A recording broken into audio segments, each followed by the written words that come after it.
Assalamualaikum warahmatullahi wabarakatuh. Mari klik subscribe di channel ini dan aktifkan tanda loncengnya untuk mendapatkan update pemberitahuan di video berikutnya.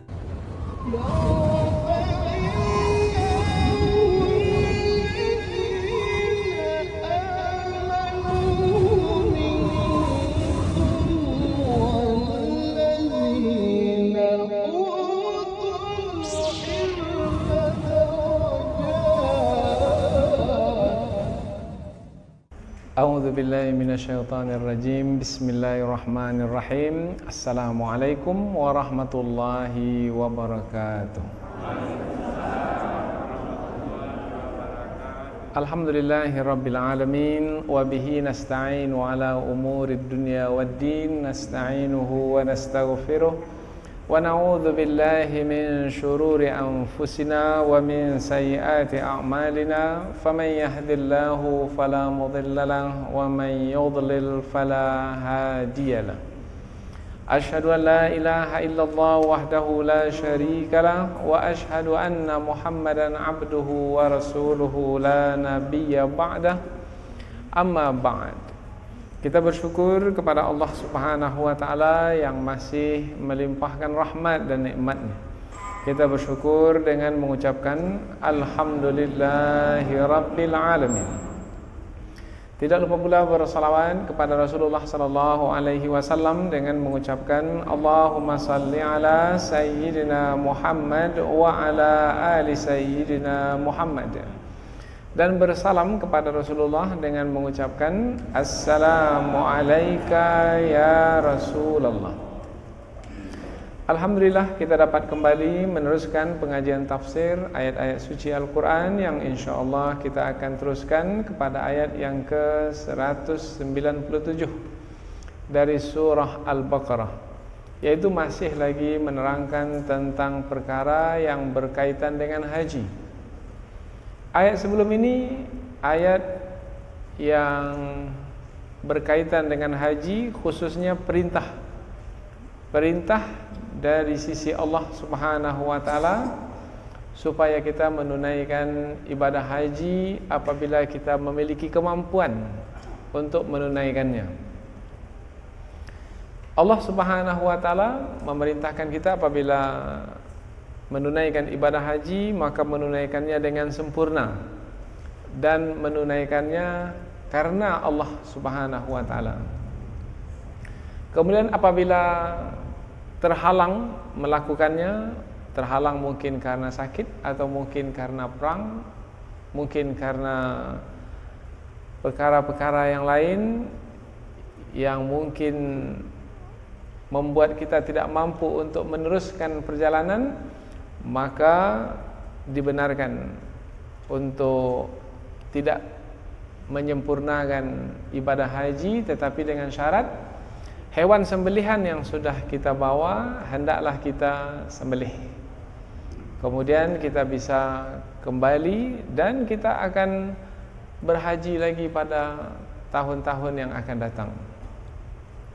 Kemudian apabila kita tidak terhalang, kita mampu untuk menunaikan ibadah haji, maka silahkan terus menunaikan ibadah haji. Dan apabila mau bersenang-senang menunaikan ibadah haji, silahkan, yang disebut dengan haji tamattu'. Setelah menunaikan ibadah umrah, kita bisa meninggalkan pakaian ihram kita. Setelah kita tanggalkan pakaian ihram, maka nanti kita berihram lagi apabila kita hendak berhaji, yaitu hendak pergi ke Arafah untuk wukuf. Maka bolehlah kita untuk menunaikan haji dengan memakai pakaian ihram sekali lagi. Namun apabila kita bertamattu', bersenang-senang dalam menunaikan ibadah haji, maka hendaklah kita menyembelih haiwan sembelihan sebagai dam, sebagai denda. Kalau tak mampu untuk membayar denda, maka boleh diganti dengan berpuasa 3 hari di tanah suci dan 7 hari apabila kita sudah kembali ke tanah air. Nah, itulah dia 10 hari yang mesti dilakukan apabila kita tidak mampu untuk menyembelih hewan korban.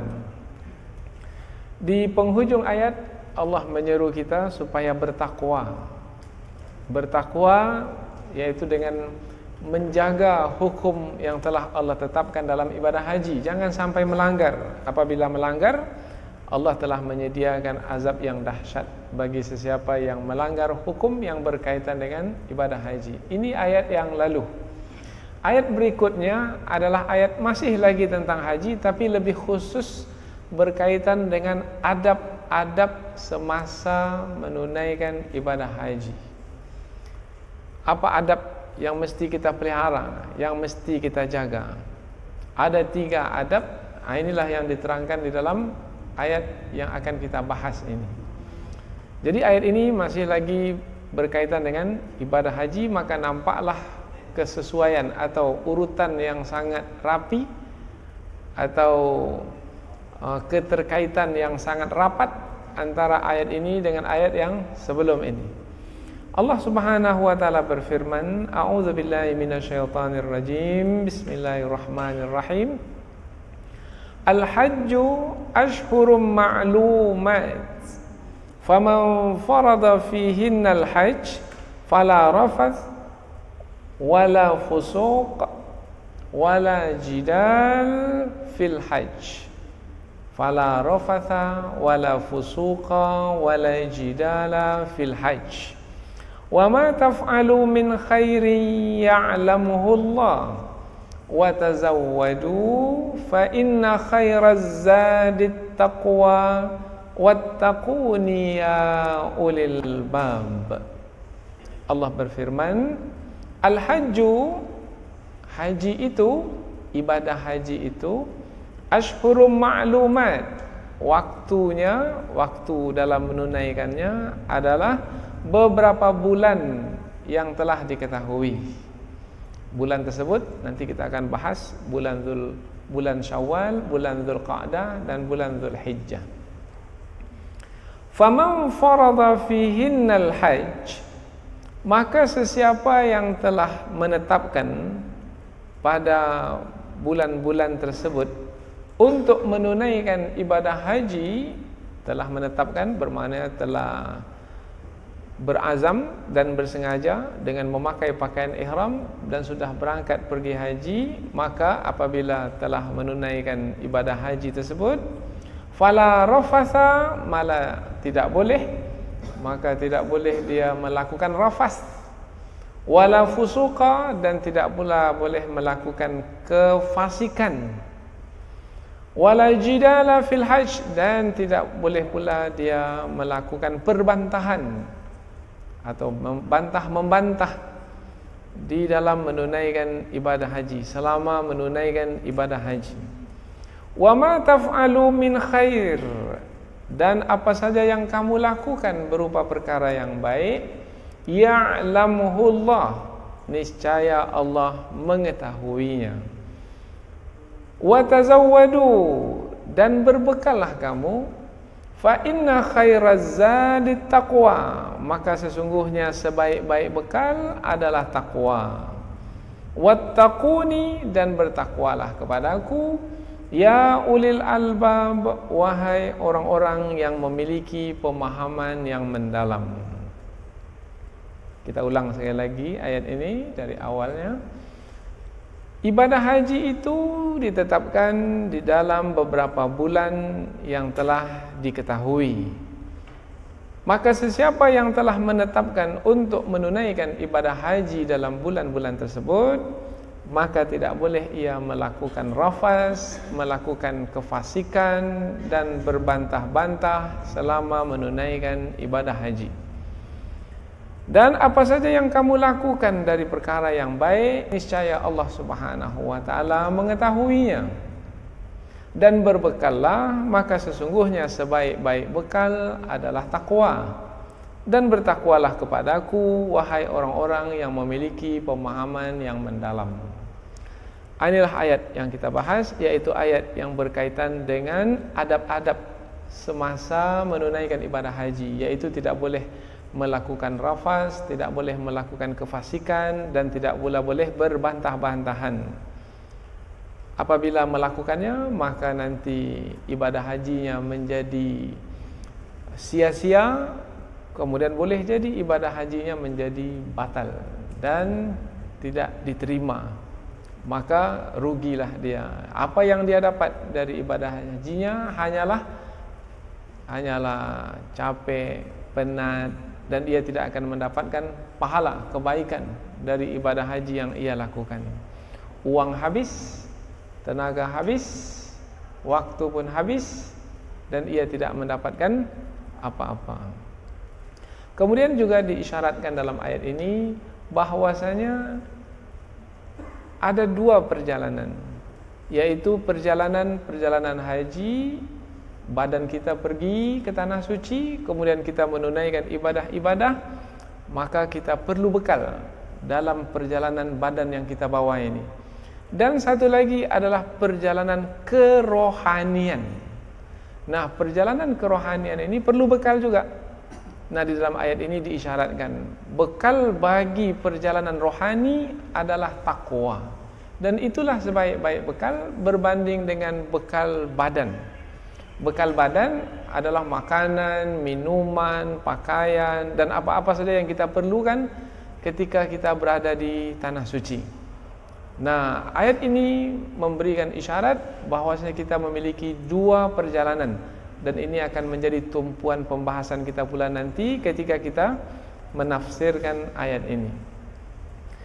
Kemudian Allah menutup ayat ini dengan seruan bertakwa bagi orang-orang yang memiliki pemahaman yang mendalam, sebab orang-orang yang memiliki pemahaman yang mendalam, sebaik-baik perbuatan yang mereka lakukan ketika di dunia dengan pemahaman yang mendalam yang ada pada mereka adalah amalan takwa.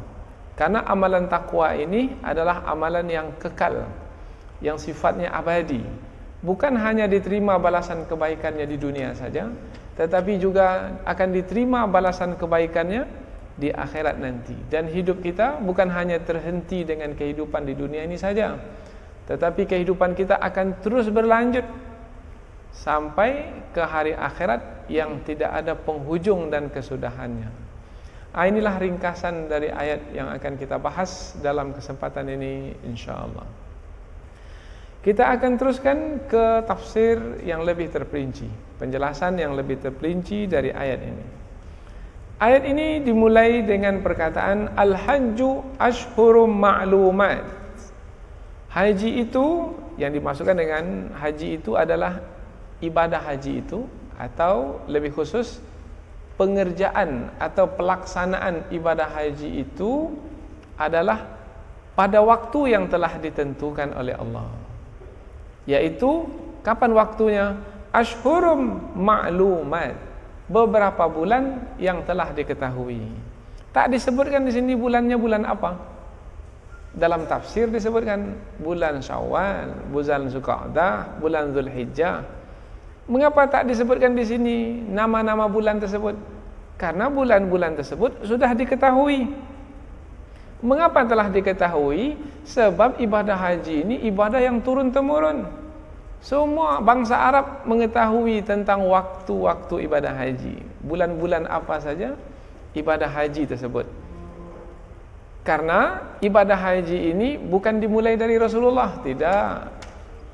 Ibadah haji ini sudah dimulai semenjak Nabi Ibrahim alaihissalam. Bermakna beratus tahun sebelum Nabi Muhammad sallallahu alaihi wasallam ini turun temurun. Maka mereka tahu kapan bulan-bulan haji. Karena mereka sudah tahu, maka tak perlu lagi diberitahu. Karena kalau memberitahu yang sudah tahu, maka jatuh nilai ayat Al-Quran ini. Firman Allah itu akan rendah nilainya. Maka yang sudah tahu tak perlu lagi diberitahu. Maka Allah ringkas saja dengan mengatakan, sesungguhnya pelaksanaan ibadah haji itu waktunya adalah pada bulan-bulan yang telah dimaklumi. Dengan demikian, maka semua tahu bahwasanya bulan haji itu adalah bulan Syawal, bulan Zulqa'dah, dan bulan Zulhijjah. Hanya saja ulama berbeda pendapat tentang bulan Zulhijjah itu. Apakah semua bulan Zulhijjah bulan haji, atau hanya 10 hari pertama saja? Habis wukuf di Arafah, habis pelaksanaan ibadah haji. Maka ulama berbeda. Ada yang mengatakan semua bulan Zulhijjah itu bulan haji. Ada pula yang mengatakan oh tidak semua, sampai 10 Zulhijjah saja. 11 Zulhijjah itu tidak lagi termasuk bulan-bulan haji atau waktu pelaksanaan haji. Nah, perbedaan pendapat ini masing-masing ada dalilnya. Umpamanya dalil yang mengatakan Ashhurum ma'lumat, bulan-bulan yang diketahui itu adalah Syawal, Zulqa'dah, Zulhijjah, karena itulah dia bulan-bulan. Bermakna kalau bulan-bulan, semua hari di dalam bulan-bulan tersebut. Kalau semua hari dalam bulan-bulan tersebut, bermakna 1 bulan penuh. Jadi Syawal 1 bulan penuh, Zulqa'dah 1 bulan penuh, dan Zulhijjah 1 bulan penuh. Tapi kalau memahami bahwasanya ibadah haji itu sampai kepada wukuf di Arafah, bermakna sampai ke 10 Zulhijjah saja. Habis 10 Zulhijjah, maka habislah. Jadi masing-masing ada dalilnya. Sebab dikatakan al-hajju Arafah. Haji itu adalah wukuf di Arafah. Selesai wukuf di Arafah, selesai haji. Nah, jadi masing-masing ada dalilnya. Yang penting dalam pembahasan tafsir kita ini adalah permulaan ayat ini menjelaskan tentang waktu ibadah haji. Nah, yang ingin kita sampaikan di sini adalah yang menetapkan waktu ibadah haji adalah Allah. Yang menetapkan tempat ibadah haji adalah Allah. Yang menetapkan bagaimana ibadah haji itu pun adalah juga Allah. Jadi Allah tetapkan bagaimana beribadah haji, Allah tetapkan tempat ibadah haji, Allah tetapkan pula waktu ibadah haji. Kalau Allah sudah menetapkan, bermakna semuanya kehendak Allah. Jadi kita sebenarnya tak punya kehendak. Ketika kita menunaikan ibadah haji, yang kita tunaikan adalah kehendak Allah. Pakai pakaian ihram, ya pakai pakaian ihram. Masuk ke dalam kehendak Allah. Tawaf, ya tawaf. 7 putaran. Kita tak kurangi, kita tak tambah. Kita tidak mengikuti kehendak kita, tapi kita mengikuti kehendak Allah. Sa'i. 9 Zulhijjah wukuf di Arafah. Jadi mengerjakan ibadah haji itu adalah menyampaikan kehendak Allah. Akhirnya yang kita wujudkan dalam ibadah haji itu adalah kehendak Allah. Di sini, di tempat ini, umpamanya tawaf di sini, sa'i di sini, wukuf di sini, melontar jamarat di sini. Nah, apabila Allah menetapkan, kita pun ya Allah, hamba masuk ke dalam kehendak-Mu, yaitu di mana Engkau tetapkan, di situ hamba berdiam untuk menunaikan ibadah haji. Nah, kita masuk ke tempat yang Allah tetapkan, bermakna lebih khusus dengan ibadah yang Allah tetapkan, di tempat yang Allah tetapkan, dan satu lagi dalam ayat ini, di waktu yang Allah tetapkan. Dalam bulan-bulan haji, wahai hambaku, ya Allah, dalam bulan-bulan haji. Semakin banyak kita masuk ke dalam kehendak-kehendak Allah, maka semakin mulia kita. Semakin kita banyak masuk ke dalam kehendak Allah, semakin kita tinggalkan kehendak-kehendak hawa nafsu kita. Dan di saat kita masuk ke dalam kehendak-kehendak Allah, bermakna ketika itu kerohanian kita itu muncul. Di saat kita jalankan ibadah haji itu satu persatu, bermakna kerohanian kita ketika itu tengah melakukan perjalanan dalam mewujudkan kehendak-kehendak Allah. Berapa lamanya? 40 hari. 40 harilah kerohanian kita itu melakukan perjalanan untuk masuk ke dalam kehendak-kehendak Allah. Mulai lagi pakai pakaian ihram, kita sudah masuk kehendak Allah. Bergerak, labbaik Allahumma labbaik, Aku jawab panggilanmu ya Allah, aku jawab panggilanmu, panggilanmu ku jawab. Karena itu adalah kehendakmu, maka aku jawab. Ku tinggalkan kehendak-kehendakku. Aku masuk sekarang ke dalam kehendak-kehendakmu ya Allah. Maka hamba yang menunaikan ibadah haji, ia akan menjadi hamba-hamba yang bersifat ketuhanan. Dalam bahasa Arab, abdun rabbaniyun, hamba yang memiliki sifat ketuhanan. Maka nanti tidak boleh rafas, tidak boleh fusuk, tidak boleh jidal, karena itu sifat-sifat kemanusiaan. Tinggalkan sifat kemanusiaan, masuk kepada sifat-sifat Allah yang terpuji dan mulia. Nah, jadi permulaan ayat ini memberikan pengetahuan kepada kita bahwasanya Allah memiliki kehendak dalam menetapkan ibadah, dalam menetapkan tempat, dalam menetapkan waktu haji, supaya sepenuhnya kita masuk ke dalam kehendak Allah. Inilah yang akan membentuk kepribadian kita. Orang rusak kepribadiannya apabila dia tidak masuk ke dalam kehendak Allah. Dia masuk dalam kehendak dirinya. Lebih khusus kita sebut masuk dalam kehendak hawa nafsunya.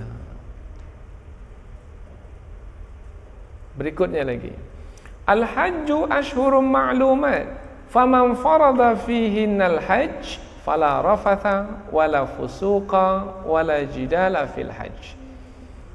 Maka sesiapa yang telah menetapkan untuk menunaikan ibadah haji dalam bulan-bulan haji tersebut, maka janganlah dia melakukan perbuatan rafas, perbuatan fusuk dan berbantahan ketika menunaikan ibadah haji.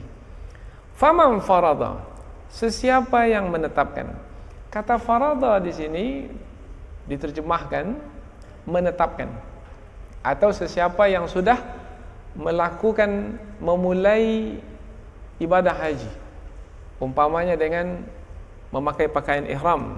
Apabila sudah memakai pakaian ihram, berniat, sengaja aku memakai pakaian ihram ini untuk menunaikan ibadah umrah, melakukan ibadah haji, umrah haji pada tahun ini.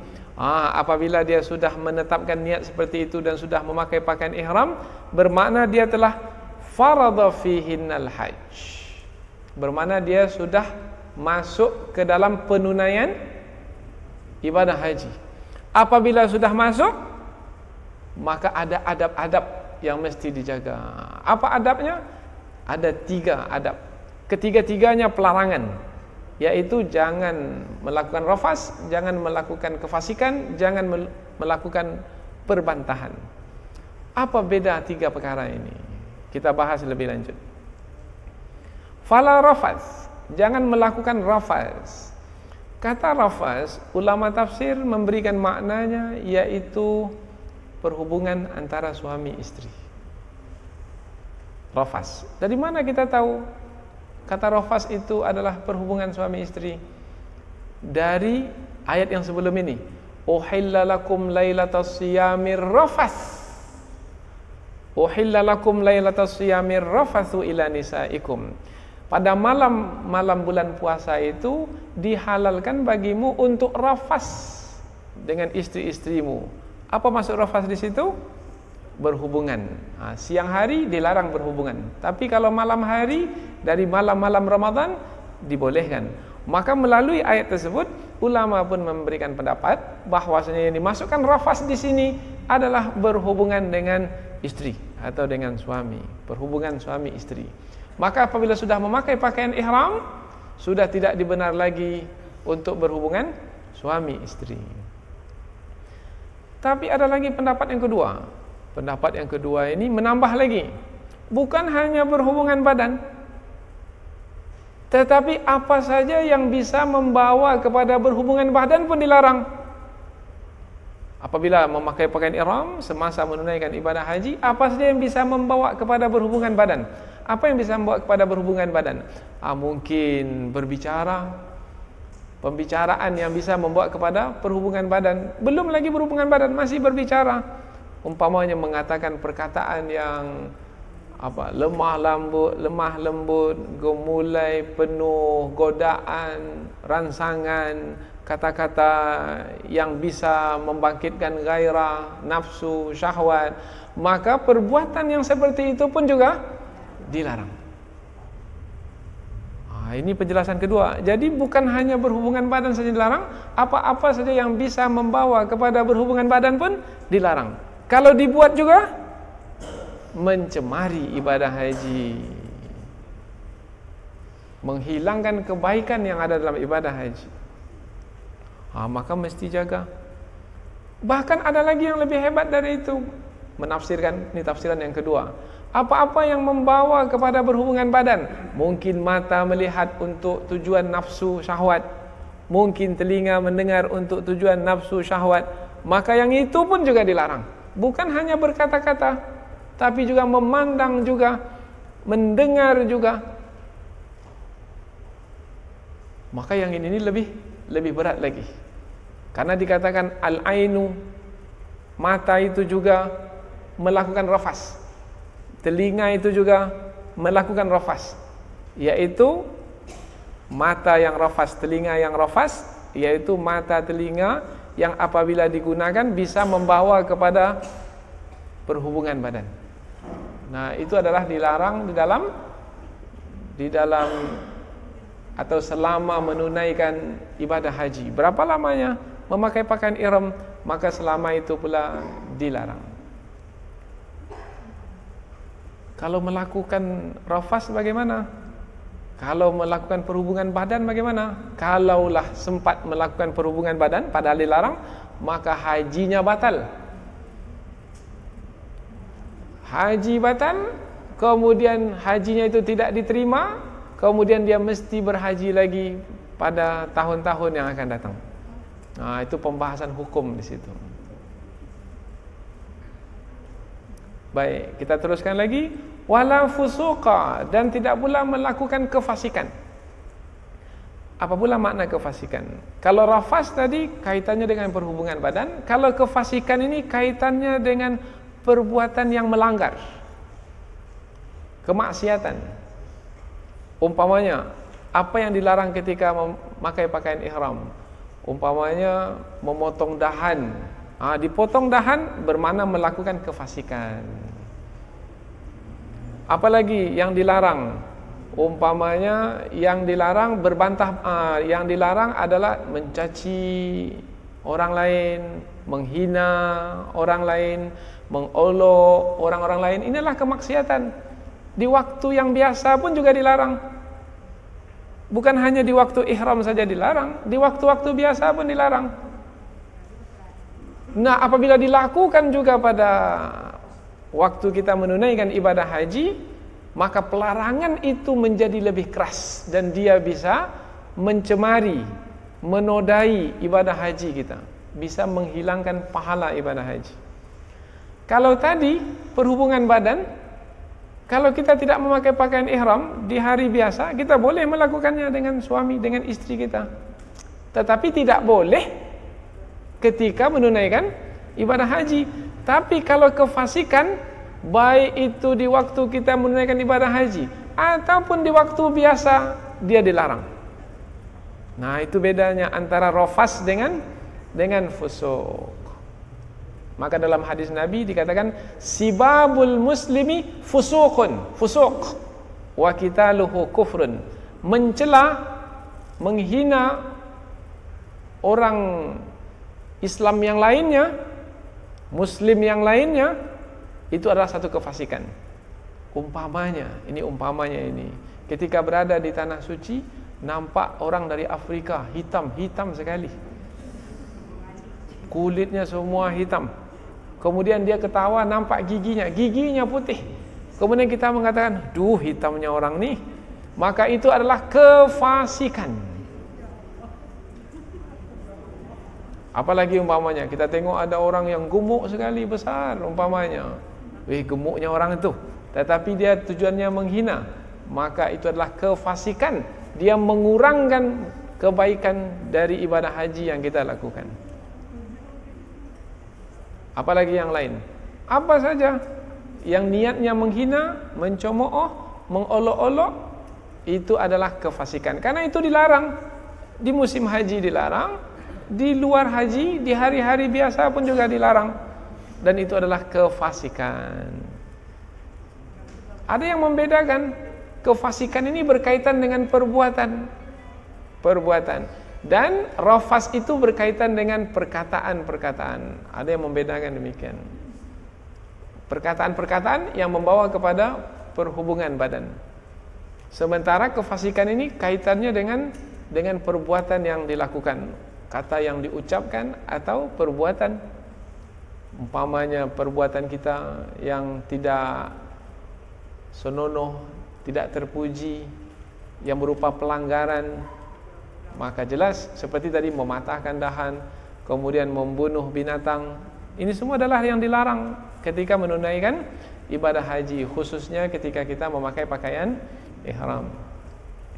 Berikutnya lagi adalah wala jidala fil hajj, dan tidak boleh berbantah-bantahan selama menunaikan ibadah haji. Berbantah-bantahan, berbantah, berselisih, bergaduh, berkelahi. Apa makna ini? Makna ini adalah menganggap diri betul, orang lain salah. Itu berbantahan. Dalam perkara apa saja dilarang. Umpamanya berbantahan, tawaf saya yang betul, tawaf dia salah. Apabila dia menyangka dirinya saja yang betul, orang lain salah, bermakna dia sudah berbantah. Kalau nampak orang lain tak sama dengan kita, diam saja. Tapi kalau dia mengatakan saya betul, kamu ni salah, tawaf kamu ni tak diterima, bermakna dia sudah berbantah-bantahan. Ini dalam perkara ibadat. Ataupun dalam perkara yang lain, lebih buruk lagi. Umpamanya berbantahan, berbantah dia mau naik bus yang pertama. Umpamanya, tidak, ibu di bus yang kedua. Enggak, saya mau bus yang pertama ini juga. Tidak, nama ibu di bus yang di belakang. Enggak, saya mau. Itu berbantah-bantahan. Apabila melakukannya, maka hilanglah nilai pahala dari ibadah haji yang dilakukan. Kapan perbantahan itu berlaku? Suami istri kapan berbantah? Berselisih, bergaduh. Bergaduh apabila salah satu di antara yang bergaduh itu menyangka dirinya betul, orang lain salah. Atau yang kedua, menyangka diri betul, menyangka kedua-duanya salah, tapi menyangka kedua-duanya menyangka betul. Ini pun juga berbantah. Suami menyangka dirinya betul dan menyangka istrinya salah. Istri memperakui dirinya salah, memang dia salah. Nah, maka ini pun berbantah. Suami menyangka dirinya betul, meskipun dia betul. Istri menyangka dirinya salah, meskipun dia salah. Akan terjadi perbantahan. Apabila masing-masing tidak menahan diri. Umpamanya menahan diri, kata si istri, saya ini kan salah, maka saya minta maaf. Kata suami, ya, kamu salah, tapi saya tak maafkan. Nah, mulai perbantahan. Tapi kalau suami mengatakan kamu salah, saya sudah maafkan. Nah, selesai perbantahan, tak ada perbantahan. Atau kedua-duanya salah, menyangka diri masing-masing benar. Itu pun juga berbantah. Suami salah tapi menyangka dirinya benar. Istri salah menyangka dirinya benar, dan masing-masing ngotot katakan dirinya benar. Nah, ini akan berbantah. Karena masing-masing mengatakan dirinya betul, akan berbantah. Kapan seseorang itu tidak berbantah? Kalau masing-masing mengakui dirinya salah, kalau memang ia salah, maka tak ada perbantahan. Kata suami, memang saya salah. Kata si istri, memang saya salah. Dah, tak ada bantahan. Atau masing-masing memperakui dan selesai sudah. Memang saya salah, tapi saya minta maaf. Kata si suami, memang saya salah, tapi saya minta maaf. Kemudian pasangan yang lainnya, sudah saya maafkan, maka tak ada perbantahan. Baru ada bantahan, saya tak bisa maafkan, berbantah, akan berlanjut. Persangkaan, menganggap diri betul, tapi belum tentu lagi betul.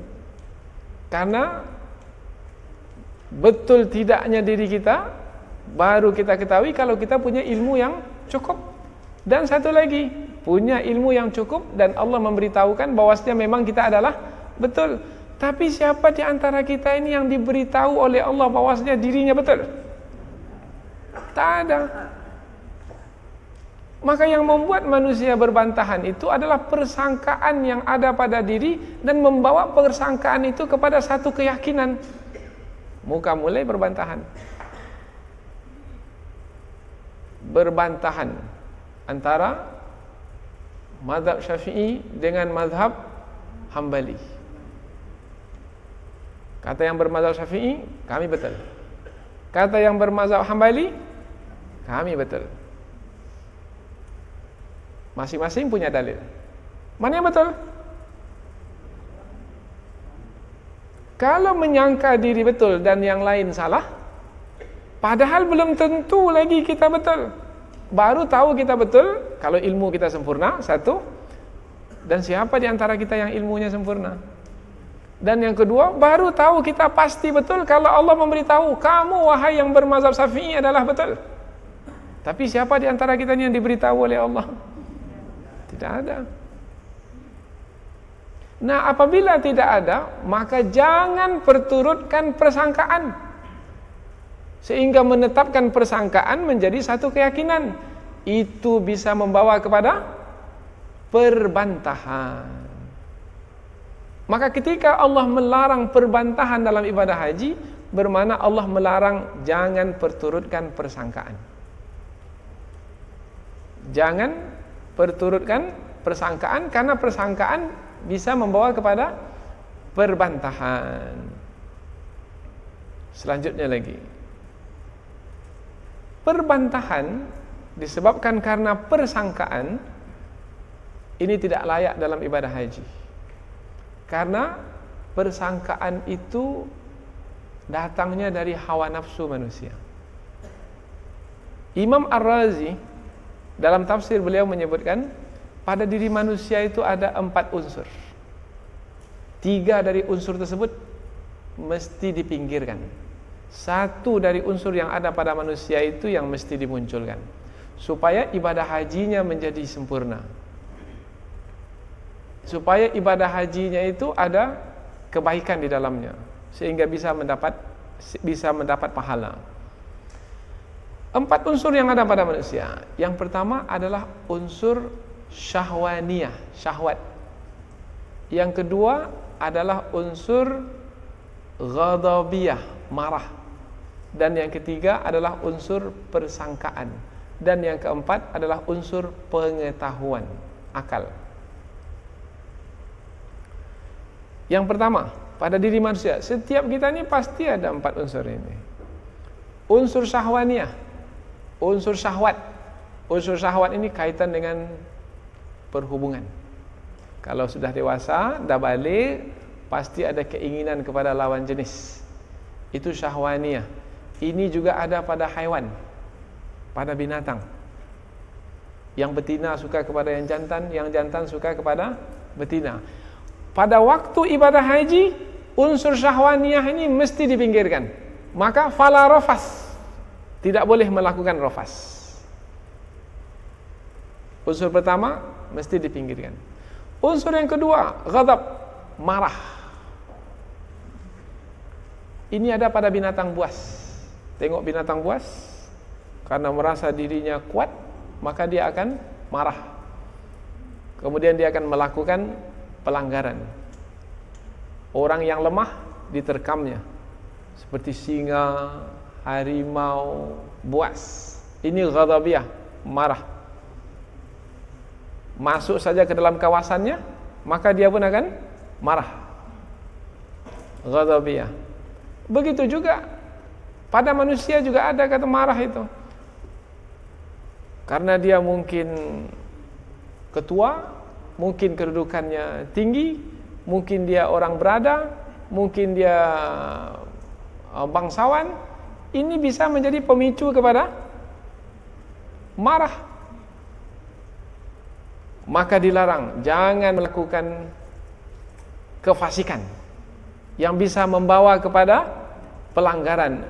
Jadi kefasikan itu untuk menghilangkan unsur marah yang ada pada diri, sehingga melanggar. Dan yang ketiga adalah persangkaan yang ada pada manusia. Manusia ini menyangka seperti yang pernah dilakukan oleh iblis. Menyangka, persangkaan bahwasanya dirinya lebih baik dari Nabi Adam. Ketika Allah perintahkan, wahai iblis, bersujudlah kamu kepada Adam. Tapi iblis tak mau bersujud pada Adam. Allah pun bertanya, apa yang menghalangmu untuk tidak mau bersujud kepada Adam? Ma mana'aka alla tasjuda id amartuka. Apa yang membuat kamu tak mau bersujud ketika aku memerintahkan kamu bersujud? Apa kata iblis? Engkau ciptakan aku dari api dan engkau ciptakan dia dari tanah. Aku lebih baik dari dia. Perkataan ini datang dari mulut iblis, dari pengetahuan atau dari persangkaan? Apakah betul api itu lebih baik dari tanah? Tapi mengapa iblis mengatakan api itu lebih baik dari tanah? Datangnya dari mana? Persangkaan. Nah, itu adalah sifat iblis, sifat syaitan. Itu juga ada pada diri manusia. Di masa haji, ketika kita menunaikan ibadah haji, sifat itu mesti dipinggirkan, ditinggalkan. Maka tidak ada perbantahan di dalam ibadah haji. Karena perbantahan itu datangnya dari mana tadi? Dari persangkaan seperti yang ada pada diri iblis. Lalu yang tinggal apa lagi unsur pada diri manusia? Unsur pengetahuan. Nah, unsur itulah yang Allah inginkan tetap ada pada manusia sepanjang menunaikan ibadah haji. Pengetahuan tentang apa? Pengetahuan tentang Allah sebagai Tuhan, ma'rifatullah. Karena dengan mengenal Allah sepanjang musim haji itu, ketika tawaf, ketika sa'i, ketika wukuf di Arafah, ketika melontar jamarat di Mina, itulah yang akan membuktikan keimanan kepada Allah. Bahkan lebih dari itu, itulah yang akan membuktikan cinta kepada Allah. Bahkan lebih lagi dari itu, apabila sudah mengenal Allah, itulah yang akan membuktikan rindu kita kepada Allah.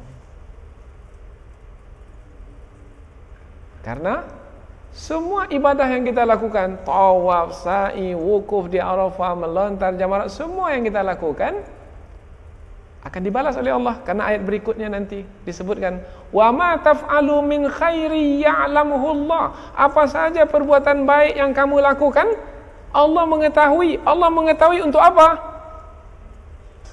Apabila Allah menyebut apapun yang kamu lakukan dari perbuatan baik, Allah mengetahuinya. Kemudian menulisnya, kemudian setelah menulisnya, membalasnya. Apakah Allah mengetahui hanya sekedar pengetahuan begitu saja? Tidak, Allah mengetahui untuk apa? Untuk membalas. Oh, hambaku itu tinggi nilai ibadah haji yang dia lakukan. Karena ibadah haji yang dia lakukan bukan hanya sekedar menjalankan kewajiban, tapi dia mengetahui tentang Zatku yang maha agung, yang maha mulia, yang maha sempurna melalui ibadah-ibadah haji tersebut. Bahkan dia membuktikan cintanya kepadaku. Dengan penuh kesukaan ia menunaikan ibadah haji. Oh, tinggi sekali nilai ibadah hambaku ini. Aku mengetahui tentang nilai ibadah hajinya itu, maka aku pun akan membalasnya. Bahkan dalam hadis Nabi juga, al-hajjul mabrur laisa lahu jaza illal jannah. Haji yang penuh dengan kebaikan itu haji mabrur. Mabrur dari kata bir. Bir maknanya baik. Mabrur maknanya yang di dalamnya ada kebaikan. Kapan ibadah haji itu dalamnya ada kebaikan?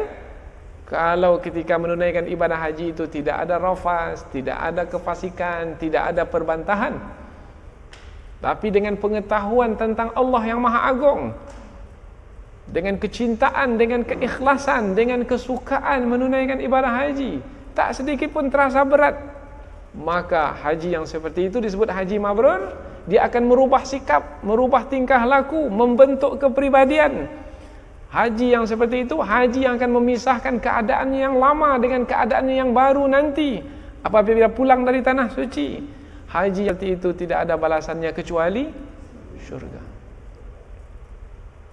Oh, jadi rupanya adab-adab yang Allah sebutkan dalam ayat ini ketika menunaikan ibadah haji adalah untuk membentuk kepribadian.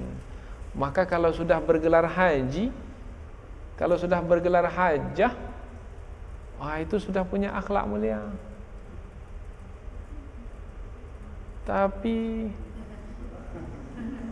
haji sudah berkali-kali, tingkah lakunya sama saja seperti orang yang belum pernah menunaikan ibadah haji, bermakna hajinya tidak membentuk apa-apa. Maka yang dia dapat selama ini hanyalah penat, capek saja. Karena hajinya itu tidak merubah dirinya. Sama dengan orang yang berpuasa, tidaklah yang dia dapatkan dari puasanya kecuali haus dan lapar saja. Begitu juga orang ibadah haji. Jadi ibadah haji ini membentuk kepribadian. Maka kita harapkan orang-orang yang sudah bergelar haji dan bergelar hajah, nah itu sudah tidak lagi melakukan kemaksiatan, tetapi sudah mendekatkan diri kepada Allah dengan banyak melakukan ketaatan. Berikutnya lagi adalah wa ma taf'alu min khairi ya'lamuhu Allah, dan apa saja yang kamu lakukan daripada perbuatan baik niscaya Allah mengetahuinya. Sebenarnya belum lagi kita melakukan perbuatan baik, Allah pun sudah mengetahui sebenarnya. Ayat ini tengok, dan apa saja yang kamu lakukan dari perbuatan baik niscaya Allah mengetahuinya. Jangankan kita telah melakukan perbuatan baik, belum melakukan perbuatan baik pun Allah telah mengetahui. Lalu apa gunanya Allah menyebut di sini dan apa saja yang kamu lakukan dari perbuatan baik Allah mengetahuinya? Memang Allah mengetahui apa saja. Apa gunanya disebut juga di sini? Disebut juga di sini gunanya adalah untuk memastikan, wahai orang-orang yang beribadah haji, jangan kamu kira sekecil apapun yang kamu buat itu akan disia-siakan. Tidak. Sekecil apapun yang kamu buat pasti akan dibalas. Maka makna mengetahui di sini adalah Allah akan membalas. Maka mesti jaga diri pada waktu ibadah haji, apalagi ramai di sana, panas dengan keterbatasan. Biasa di tempat kita satu kamar tidur, satu kamar mandi. Oh, di sana kamar tidur untuk 10 orang, kamar mandi untuk satu lantai, berpuluh orang di situ. Pagi-pagi semua mau ke kamar mandi. Pagi-pagi semua mau ke kamar mandi, semua mau lebih dahulu. Bagaimana?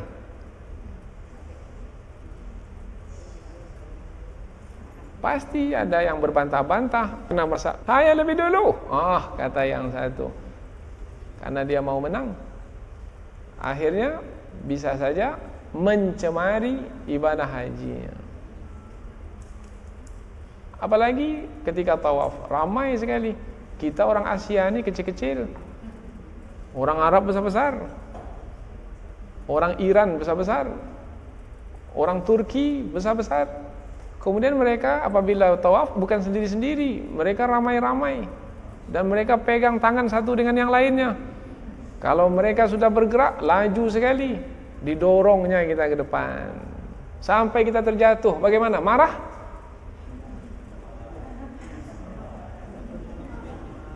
Kita akan mencela?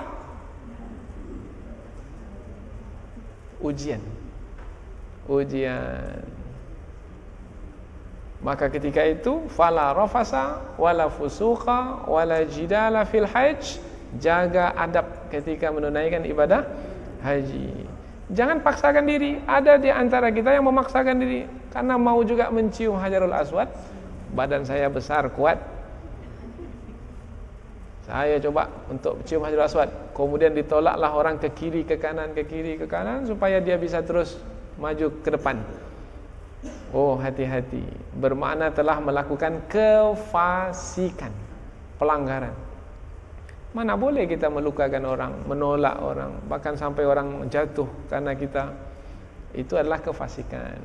Namanya tidak beradab dalam menunaikan ibadah haji, memperturutkan hawa nafsu. Karena nanti ketika pulang ke tanah air mau cerita nih kepada orang nih, ini satu rombongan ini tak ada satu pun yang cium, saya sendiri yang cium Hajarul Aswad. Ini karena mau cerita nih lah, akhirnya melakukan pelanggaran. Berikutnya Allah menyeru, wa tazawwadu, berbekallah kamu, fa inna khairaz zadit taqwa, sesungguhnya sebaik-baik bekal adalah takwa. Berbekallah kamu. Berbekallah kamu bermakna bekal secara umum. Sebaik-baik bekal adalah takwa. Ini bekal yang lebih khusus. Ada dahulu diceritakan dalam tafsir Imam Ibn Katsir, ada sebahagian dari jemaah haji dari Yaman pada masa dahulu, ketika mereka pergi haji, mereka tak berbekal, tak ada bawa makanan minuman. Kemudian mereka pun ditanya, mengapa tak bawa bekal ke tanah suci? Kami ini orang-orang yang bertawakal kepada Allah. Ada lagi yang berpendapat lebih hebat lagi. Mengapa tak berbekal pergi ke tanah suci? Tak bawa makanan, tak bawa minuman. Apa kata mereka? Kami ini kan akan pergi ke rumah Allah. Kami akan menjadi tamu-tamu Allah. Kalau kami menjadi tamu-tamu Allah, maka Allah lah nanti yang akan melayan kami dengan makan dan minum. Maka turunlah ayat ini, wa tazawwadu, berbekallah kamu. Jangan seperti itu. Berbekal kamu, bawa makanan, bawa minuman, bawa pakaian, bawa apa-apa yang diperlukan selama musim haji. Nah, bekal yang dimaksudkan ini adalah bekal luaran untuk badan kita. Namun Allah tak cukupkan saja memerintahkan berbekallah kamu untuk luaran kamu. Enggak, berbekallah kamu juga untuk dalaman kamu, untuk jiwamu, untuk ruhmu. Dan bekal itu lebih baik dari bekal luaran. Fa inna khairaz zadit taqwa, sesungguhnya sebaik-baik bekal adalah ketakwaan. Bekal dalaman apa? Pengetahuan yang cukup. Bekal dalaman pengetahuan tentang Allah, tentang bagaimana beribadah, kemudian tentang keikhlasan di dalam hati, kesungguhan, kecintaan kepada Allah dalam menunaikan ibadah yang diperintahkan. Itu adalah bekal-bekal dalaman. Apa falsafah memakai pakaian ihram? Apa falsafah tawaf 7 pusingan? Apa falsafah sa'i, Safa Marwah? Apa falsafahnya wukuf di Arafah? Jauh di sana, di dalam tenda, di padang yang luas. Apa itu? Mulai dari tergelincir matahari sampai terbenam di siang hari, bukan di malam hari, siang, di waktu panas. Apa falsafahnya? Melontar jamarat, melontar dengan batu. Apa falsafahnya? Nah, falsafah itu adalah pengetahuan.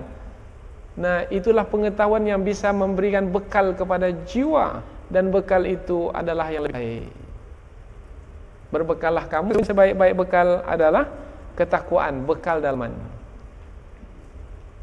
Wattaquni ya ulil albab, dan bertakwalah kepadaku wahai orang-orang yang memiliki pemahaman yang mendalam. Dan bertakwalah kepadaku. Tadi sudah disebutkan takwa. Sesungguhnya sebaik-baik bekal takwa sudah disebutkan. Sekarang bertakwalah kepadaku. Seperti diulang 2 kali perintah bertakwa ini. Dalam penafsiran Quran, jangan katakan ada pengulangan dalam Al-Quran. Tidak. Sebab pengulangan itu membawa makna rendahnya nilai ayat Al-Quran. Kalaupun nampak ada pengulangan kata, tetapi sebenarnya tidak ada pengulangan makna. Kata-kata yang sama, takwa, takwa. Tetapi sebenarnya takwa pada kata pertama, sesungguhnya sebaik-baik bekal adalah takwa. Maknanya sesungguhnya sebaik-baik bekal untuk jiwamu adalah kamu ikhlas, kamu mengenal Allah, pengetahuan yang ada padamu, kamu sungguh-sungguh, kamu cinta dalam menunaikan ibadah. Itu makna bekal yang pertama. Makna bekal yang kedua, makna takwa yang kedua adalah, dan bertakwalah kepadaku, jadikan semua apa yang kamu lakukan itu sebagai pemeliharaan dirimu dari kemurkaanku, wahai hambaku. Kalau tadi berupa perbuatan, dan yang sekarang ini adalah jadikan ia sebagai yang bisa membentengimu, yang menghalangmu dari kemurkaanmu, kemukaanku, berupa azabku, siksaanku. Wattaquni ya ulil arbab, bertakwalah kepadaku wahai orang-orang yang memiliki pemahaman yang mendalam. Kata albab di sini jamak dari lub. Lub itu maknanya inti. Ulul albab maknanya orang yang sangat mendalam dalam berfikir sampai ke intinya. Itu makna lub. Maksudnya apa? Maksudnya kita ada pengetahuan luar saja. Kita sebut ini dia mengetahui kulitnya saja. Maknanya kulit maknanya luaran saja. Tapi ada orang yang memiliki pengetahuan bukan hanya luaran, tapi sampai ke yang paling dalam. Nah, orang yang memiliki pemahaman sampai ke yang paling dalam itu apa? Inti. Inti letaknya yang paling dalam. Inti disebut inti karena letaknya di paling dalam. Nah, albab, ulil albab, orang yang memiliki pemahaman yang dalam, orang yang memiliki pemahaman mulai dari kulitnya sampai ke intinya. Tentang ibadah haji, bukan hanya sekedar ibadah luaran begitu saja, enggak, tapi sampai kepada falsafah haji itu. Contoh umpamanya, apa rahasia memakai pakaian ihram? Apa beda pakaian ihram dengan pakaian kita biasa ini? Ada orang yang tak tahu. Memakai pakaian ihram, pandai memakainya, pandai, sudah diajarkan dalam pelajaran manasik. Maka dia pun pakai, ini di sini, ya, ini diselentangkan di sini, ya. Pakaian ihram, pakaian yang tidak berjahit, yang dipakai ketika kita pergi umroh atau haji, tahu dia. Tapi kita tanya, mengapa memakai pakaian ihram nih? Di mana letak nikmatnya memakai pakaian ihram ini? Bila dibandingkan dengan pakaian-pakaian yang biasa. Dia tak bisa jawab. Sebab apa? Sebab tak sampai pengetahuannya ke situ. Tapi ada orang yang sampai pengetahuannya. Ini pakaian ihram ini adalah pakaian yang Allah tetapkan ke atas diri saya. Kalau pakaian saya ini, pakaian yang saya tetapkan untuk diri saya sendiri. Saya suka pakai pakaian inilah. Ini pakaian kita yang menetapkannya sendiri untuk diri kita. Malam ini saya mau pakai warna putih lah. Kita yang menetapkannya. Malam ini saya mau pakai warna biru lah. Saya mau yang modelnya seperti inilah. Itu kita yang menetapkan ke atas diri kita sendiri. Kalau pakaian-pakaian ihram tidak, Allah yang menetapkannya ke atas diri kita. Jangan berjahit, tidak berjahit. Begini cara memakainya, jangan ditutup kepala. Iya. Jadi pakaian ihram pakaian yang Allah menetapkannya ke atas diri kita. Orang yang memiliki pemahaman yang mendalam, terasa betul perbedaan antara yang ditetapkan oleh dirinya dengan yang Allah tetapkan ke atas dirinya. Mana yang lebih baik? Yang kita tetapkan ke atas diri kita atau yang Allah tetapkan ke atas diri kita? Pakaian pakaian ihram ini pakaian yang Allah tetapkan ke atas diri saya. Oh, alangkah senangnya. Karena Allah yang menetapkan pakaian ini. Karena keimanannya kepada Allah, maka ketika dia memakai pakaian ihram, ini adalah pakaian yang Allah tetapkan ke atas diri saya. Suka dia. Meskipun tak adilnya, tapi dia suka. Karena cintanya kepada Allah membuatnya suka kepada apa saja yang Allah tetapkan ke atas dirinya. Kita kalau cinta kepada istri kita umpamanya lah, cinta pada istri, istri pun pilihlah satu pakaian untuk kita, maka kita pun pakai. Ini pakaian yang dipilih oleh istri kita untuk kita. Bagaimana? Ada tak kesukaan? Ini istri-istri yang dicintai pula ini. Pastilah pilihan istri ini ada keistimewaan. Maka kita pun akan memakainya. Oh, senang sekali makainya. Bahkan kita cerita pula pada orang lain, ini pakaian ini bukan sembarang pakaian ini. Ini pakaian yang istri saya pilihkan untuk saya. Ini istimewa ini. Ini contoh mudahlah. Kalau pada manusia saja kita sudah melihat satu keistimewaan, apalagi pada Allah. Ini adalah pakaian yang Allah pilihkan untuk saya.